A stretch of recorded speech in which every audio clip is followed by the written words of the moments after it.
To celebrate their anniversary, a husband surprises his wife with a gold necklace. After a romantic dinner, he blindfolds her and drives her to their remote lakeside cabin. When she opens her eyes, he's no longer in the car. Inside the cabin, she finds the place decorated with candles and flowers and small clues leading her to the bedroom. They drank, reconnect, and spent what seems like a passionate night together. But when she wakes up the next morning, everything turns into a nightmare. Her wrist is handcuffed to his, and right before her eyes, he shoots himself in the head. Blood everywhere. Now she's trapped, chained to her husband's dead body with no one around for miles. She tries everything to break free, even attempts to shoot the chain off, but she couldn't. Wherever she goes, she's forced to drag his cold, lifeless body with her.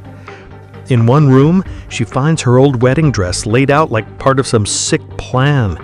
As she tries to pull the body down the stairs, she slips, crashing down with him. Looking outside, she sees heavy snow has fallen. She's barefoot, freezing, and stuck with a corpse. Escape is nearly impossible. She finds her phone in the kitchen, cracked. It flickers for a moment, then dies completely.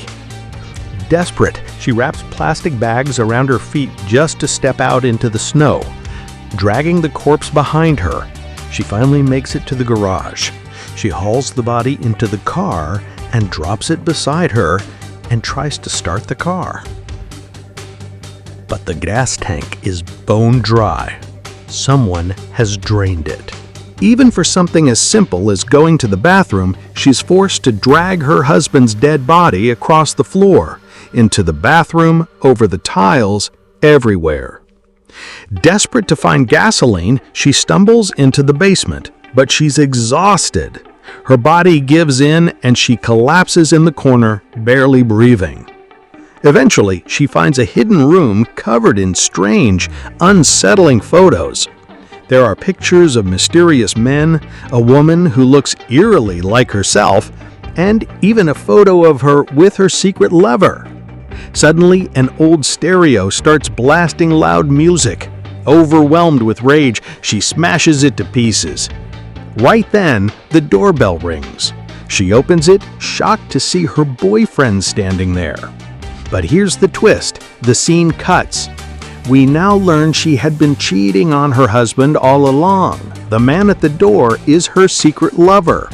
Inside, she explains everything. How her husband killed himself after handcuffing them together. Her boyfriend listens, stunned, then says he'll go find help. But the moment he steps outside, a stranger appears, calm, collected, and sinister.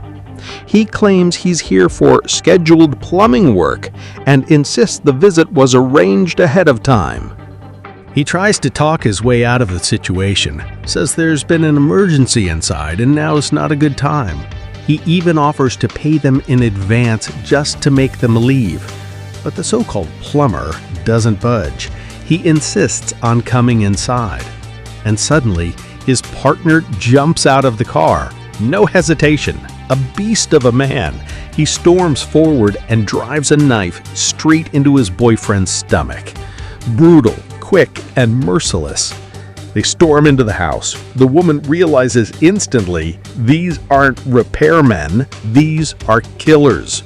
She tries to run, but her husband's blood has left a trail across the floor, a red map leading them right to her.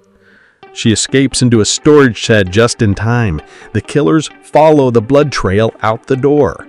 Inside the shed, she grabs a rusty axe and with one painful, desperate swing, she severs the chain connecting her wrist to her dead husband.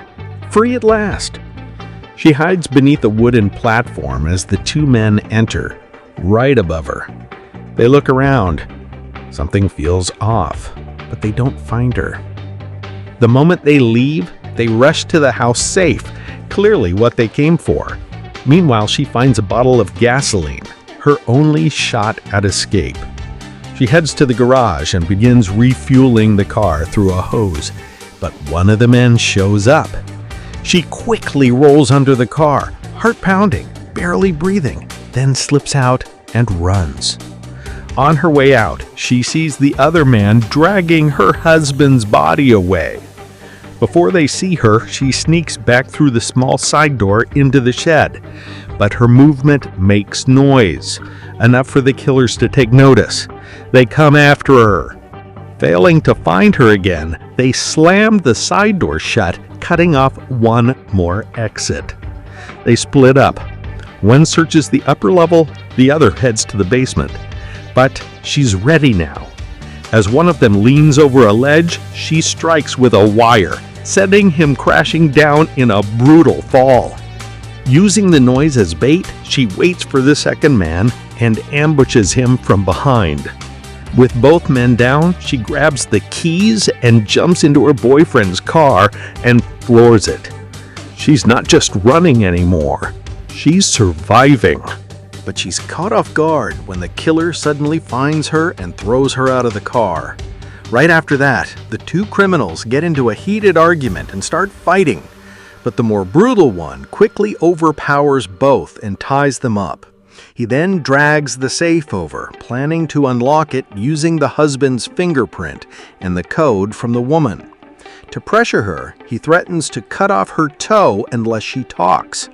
His partner, disgusted by this, pulls a gun on him. The woman makes a deal. If they untie her, she'll give them the code. Once the safe is opened, they realize the diamonds are actually hidden in the necklace around her neck. As they try to take it, one of the men suddenly grabs the gun hidden behind his back and attacks the other. A brutal fight breaks out, ending with one of them getting fatally injured. When the last killer turns around, the woman grabs a knife and threatens him. He hits her, but she fights back hard. She manages to cuff his wrist to her husband's corpse and escapes. She jumps into the car and takes off, but the killer chases after her.